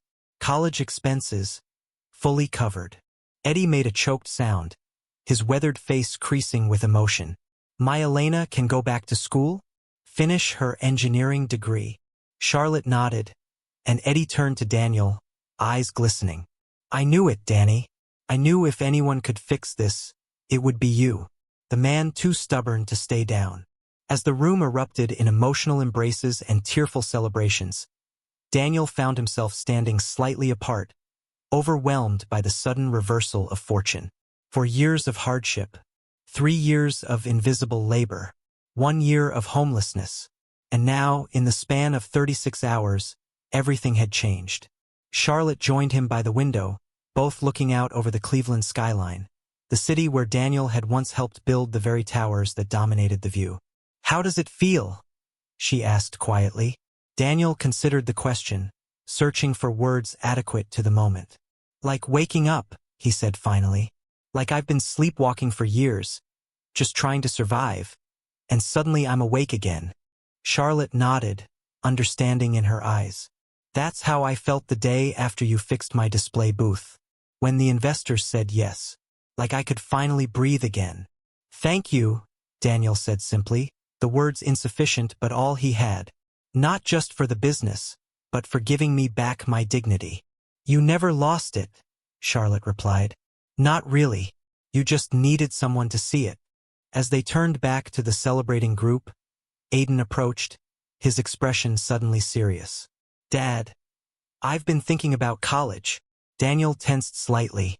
4 years, Aiden's education had been his one non-negotiable priority, the thing he would sacrifice anything to secure. What about it? With the settlement, we can afford any school you want to attend. I know, Aiden said, but I've decided to defer for a year. He straightened his shoulders so like his father in that moment. I want to help you rebuild Brooks Construction. Learn the business from the ground up. Before Daniel could respond, Charlotte's phone chimed. She checked it, her expression shifting to one of satisfaction. What is it? Daniel asked. Rebecca Vanderton just issued a statement distancing herself from her husband and announcing her resignation from the Westbrook Academy Board, effective immediately. Charlotte's smile held a hint of vindication. And Principal Whitaker has been placed on administrative leave pending a review of the school's inclusivity practices. Justice, so long delayed, continued to unfold around them. Not just for Daniel, but for all those caught in Vanderton's web of destruction. The Brooks Community Project would transform not just the Riverside district, but the lives of those who would build it. As Daniel looked at his son, this extraordinary young man who had endured so much without complaint, he felt something he had almost forgotten. Pride untainted by worry. Hope without reservation. Are you sure about deferring college? He asked. This is your future we're talking about. Aiden's smile was answer enough. Dad, You spent 4 years sacrificing everything for my future. I can spare 1 year for yours."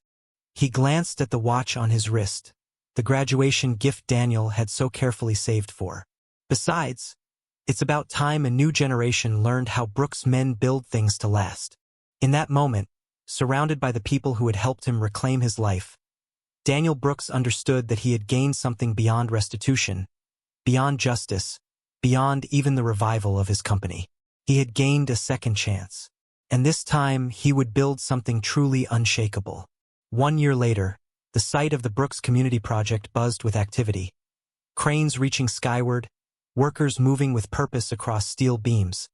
The skeleton of what would become Cleveland's most innovative mixed-income development taking shape against the autumn sky. On the edge of the construction site stood a modest trailer bearing a freshly painted sign, "Brooks Construction, building foundations that last." Daniel stood by the window, watching Aiden lead a tour of college engineering students through the site.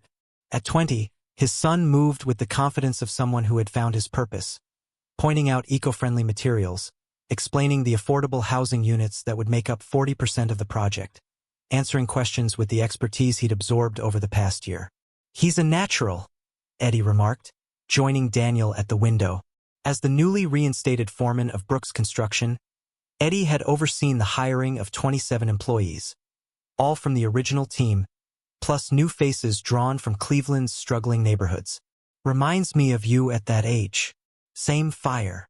Daniel smiled, watching his son gesture enthusiastically toward the community center that would anchor the project. "Better than me." He understands that buildings aren't just structures. They're about the people who live in them. A sleek black car pulled up to the site office, and Charlotte Hale emerged, dressed more casually than her usual corporate attire, but still emanating the quiet authority that had transformed both their lives. She paused to speak with several workers, remembering names, asking about families, a far cry from Lawrence Vanderton's approach to those he considered beneath him. When she entered the trailer, Daniel felt the familiar warmth her presence always brought, a connection that had deepened over months of collaboration, shared meals, and late-night conversations about everything from business ethics to favorite books. "The investors are impressed," she announced, setting down her portfolio. "The first phase is ahead of schedule and under budget. The Hale Innovation Campus will break ground across the river next month, right on time to sync with your development." Their complementary projects had become the talk of Cleveland's business community, a model of ethical redevelopment that created jobs, preserved neighborhoods, and still turned a healthy profit. She looked up and said, "There must be a mistake." The CEO mocked the young genius, until the system exposed the truth. "How was your meeting with the mayor?" Daniel asked, pouring her a cup of coffee from the pot that was perpetually brewing in the busy site office. Charlotte accepted it with a grateful smile. "Productive. The city's expanding the program based on our employment model. 5 more development projects will use the same hiring practices, prioritizing workers from affected neighborhoods, providing training, offering equity shares." The door burst open, and Aiden entered with his tour group. "And this is where the magic happens," he was saying. "The Brooks Hale approach to community-centered development." Daniel noted with pride how the students, future engineers and architects, looked at his son with respect and interest. One young woman in particular seemed especially attentive, reminding Daniel of the way Aiden's mother had once looked at him across a college classroom. As the tour continued outside, Charlotte moved to stand beside Daniel, their shoulders almost touching. "I have news," she said quietly. "Julia Ross has been appointed to the Westbrook Academy Board." Her first act was to establish a new policy ensuring parents from all economic backgrounds are included in school events. Daniel shook his head, still amazed by how thoroughly the ripples of justice had spread. After Lawrence Vanderton's arrest and subsequent indictment on multiple federal charges, the institutional changes had been swift and far-reaching. The Daniel Brooks Transparency Initiative now required all Cleveland development projects to undergo community review, a safeguard against the predatory practices that had once destroyed his livelihood. "I never expected any of this," he admitted. "When you found me at Aiden's graduation, I was just trying to survive one more day." Charlotte's hand found his, their fingers intertwining with the ease of a connection that had grown naturally over months of shared purpose. You survived, and then you thrived, and now you're helping others do the same. Through the window, they could see the workers breaking for lunch. Former Brooks employees sitting alongside new hires, sharing meals and conversation.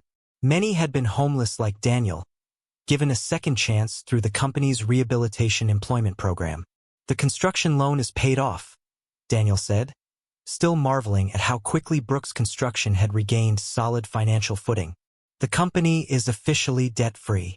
Just in time for the expansion, Charlotte noted. 3 new projects already contracted for next year.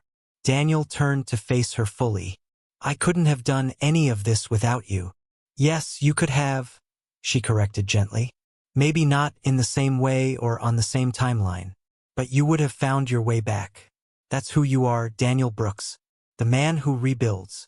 The door opened again as Aiden returned, his expression bright with excitement. Dad, Ms. Hale, the community center designs just got approved. We can start the foundation next week. As they reviewed the plans spread across the table, the 3 of them forming a seamless team that balanced vision with practicality. Daniel felt a completeness he hadn't known in years. His son beside him, engaged and passionate. Charlotte across from him, brilliant and supportive. His company thriving, his employees secure. Later, as the sun began to set over the Cleveland skyline, painting the steel beams of the rising development in gold, Daniel stood with Charlotte at the edge of the construction site. In the distance, they could see Aiden leading a safety inspection, clipboard in hand, following in his father's footsteps while forging his own path. You know, Charlotte said softly, I've been thinking about what you said when we first reconnected, about how your North Star was giving Aiden every opportunity for a better future. Daniel nodded, watching his son with pride. Best decision I ever made. I think it's time for a new North Star, she suggested, her hand finding his again. One that includes your future too. Daniel turned to her, seeing in her eyes the same steadfast quality that had helped him rebuild everything he'd lost. What did you have in mind? Charlotte's smile held both warmth and promise. Something we build together. Something that lasts. As the last light faded from the sky, illuminating the framework of the community that would rise from the ashes of destruction, Daniel Brooks understood that some foundations, like the ones between father and son, between partners who recognize each other's worth, between a man and his sense of purpose, were truly unshakable. Not because they never faced storms, but because they were built to weather them. Hello, my lovelies at Ducal Tales. This story touched my heart in ways I hadn't expected. How did it make you feel? Tell me in the comments if you've ever witnessed someone rise from adversity with such dignity. And if you've enjoyed walking this journey with Daniel and Charlotte, please join our Ducal family by subscribing. There are so many more stories waiting to be told.